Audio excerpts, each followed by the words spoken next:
Chapter 6 of The Rose and the Ring. How Prince Giglio behaved himself.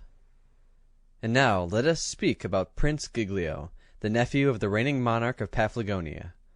It has already been stated in page 7 that as long as he had a smart coat to wear, a good horse to ride, and money in his pocket, or rather to take out of his pocket, for he was very good-natured, my young prince did not care for the loss of his crown and sceptre, being a thoughtless youth, not much inclined to politics or any kind of learning. So his tutor had a sinecure.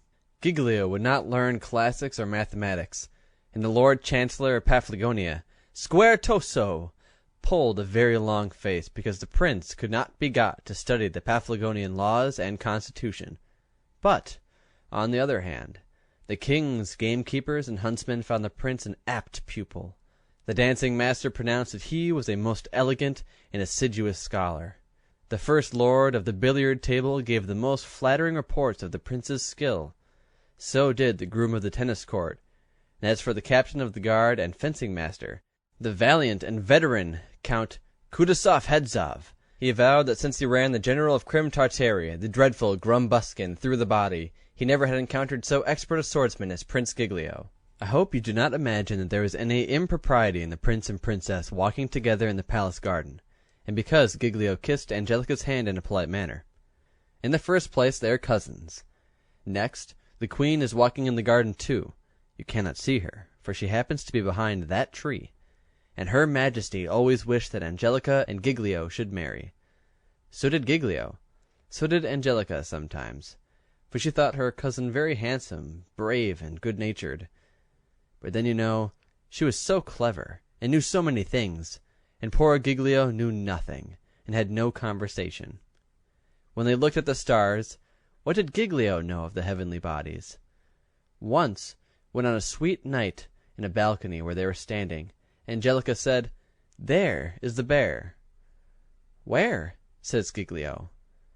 "Don't be afraid, Angelica. If a dozen bears come, I will kill them rather than they shall hurt you." "Oh, you silly creature," says she, "you are very good, but you are not very wise."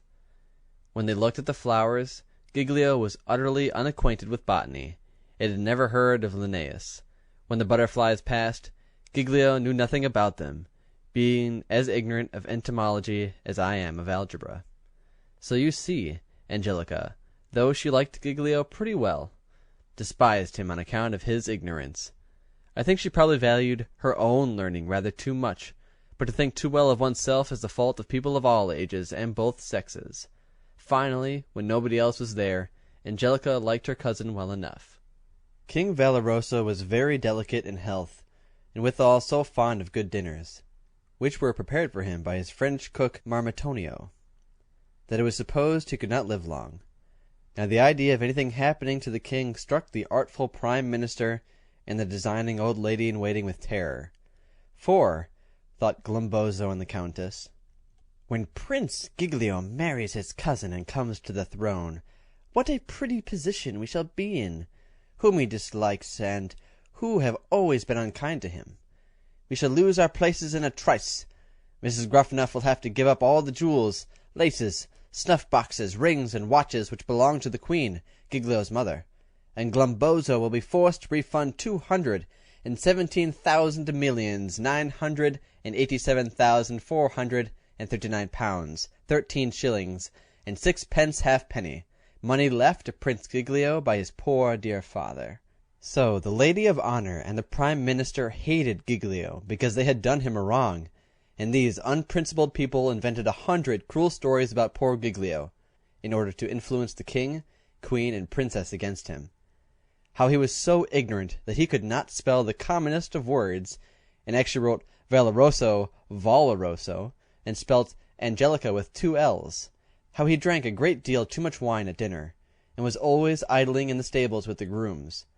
How he owed ever so much money at the pastry cook's and the haberdasher's. How he used to go to sleep at church. How he is fond of playing cards with the pages. So did the queen like playing cards. So did the king go to sleep at church, and eat and drink too much. And, if Giglio owed a trifle for tarts, who owed him 217,000,987,439 £439 13s. and sixpence halfpenny? I should like to know. Detractors and tale-bearers, in my humble opinion, had much better look at home. All this backbiting and slandering had effect upon Princess Angelica, who began to look coldly on her cousin, then to laugh at him, and scorn him for being so stupid, then to sneer at him for having vulgar associates, and at court balls, dinners, and so forth, to treat him so unkindly that poor Giglio became quite ill, took to his bed, and sent for the doctor. His Majesty, King Valoroso, as we have seen, had his own reasons for disliking his nephew. And as for those innocent readers who ask why, I beg, with the permission of their dear parents, to refer them to Shakespeare's pages, where they will read why King John disliked Prince Arthur. With the Queen, his royal but weak-minded aunt, when Giglio was out of sight he was out of mind. While she had her whist and her evening parties, she cared for little else. I dare say 2 villains, who shall be nameless, wished Dr. Pidrafto, the court physician, had killed Giglio outright, but he only bled and physicked him so severely that the prince was kept to his room for several months, and grew as thin as a post. Whilst he was lying sick in this way, there came to the court of Paphlagonia a famous painter, whose name was Tommaso Lorenzo, and who was painter in ordinary to the king of Crim Tartary, Paphlagonia's neighbour. Tommaso Lorenzo painted all the court, who were delighted with his works, for even Countess Gruffanuff looked young, and Glumboso good-humoured in his pictures. "He flatters very much," some people say. "Nay," says Princess Angelica, "I am above flattery. I think he did not make my picture handsome enough. I can't bear to hear a man of genius unjustly cried down, and I hope my dear papa will make Lorenzo a knight of his Order of the Cucumber."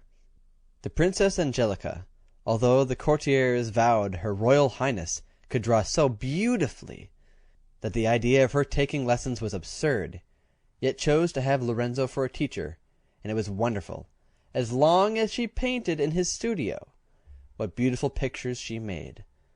Some of the performances were engraved for the Book of Beauty, others were sold for enormous sums at charity bazaars. She wrote the signatures under the drawings, no doubt, but I think I know who did the pictures, this artful painter, who had come with other designs on Angelica than merely to teach her to draw. One day Lorenzo showed the princess a portrait of a young man in armour, with fair hair and the loveliest blue eyes, and an expression at such melancholy and interesting. "Dear Signor Lorenzo, who is this?" asked the princess. "I never saw anyone so handsome," says Countess Gruffanuff, the old humbug. "That," said the painter, "that, madame, is the portrait of my august young master, His Royal Highness Bulbo, Crown Prince of Crim Tartary, Duke of Acroceraunia, Marquis of Pulafloi Boyo, and Knight Grand Cross of the Order of the Pumpkin. That is the Order of the Pumpkin glittering on his manly breast, and received by His Royal Highness from his august father, His Majesty King Padilla I, for his gallantry at the battle of Rimbombamento, when he slew with his own princely hand the King of Algraria and 211 giants of the 218 who formed the king's bodyguard. The remainder were destroyed by the brave Crim Tartar army after an obstinate combat, in which the Crim Tartars suffered severely." "What a prince!" thought Angelica. "So brave, so calm-looking, so young. What a hero!" "He is as accomplished as he is brave," continued the court painter.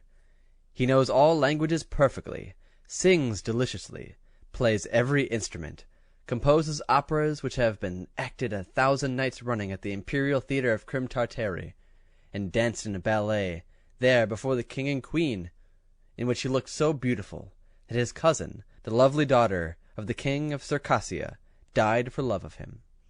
"Why did he not marry the poor princess?" asked Angelica with a sigh. "Because they were first cousins, madame, and the clergy forbid these unions," said the painter. "And, besides, the young prince had given his royal heart elsewhere." "And to whom?" asked her Royal Highness. "I am not at liberty to mention the princess's name," answered the painter. "But you may tell me the first letter of it," gasped out the princess. "That your Royal Highness is at liberty to guess," said Lorenzo. "Does it begin with a Z?" asked Angelica. The painter said it wasn't a Z. Then she tried a Y, then an X, then a W, and went so backwards through almost the whole alphabet. When she came to D, and it wasn't D, she grew very excited. When she came to C, and it wasn't C, she was still more nervous. When she came to B, and it wasn't B, "Oh, dearest Gruffanuff," she said, "lend me your smelling bottle." And hiding her head in the Countess's shoulder, she faintly whispered, "Ah, Signor, can it be A?" It was A, and though I may not, by my royal master's orders, tell your Royal Highness the Princess's name, whom he fondly, madly, devotedly, rapturously loves, I may show you her portrait, says his sly Boots, and leading the Princess up to a gilt frame, he drew a curtain which was before it. Oh, goodness! The frame contained a looking-glass, and Angelica saw her own face. End of chapter 6.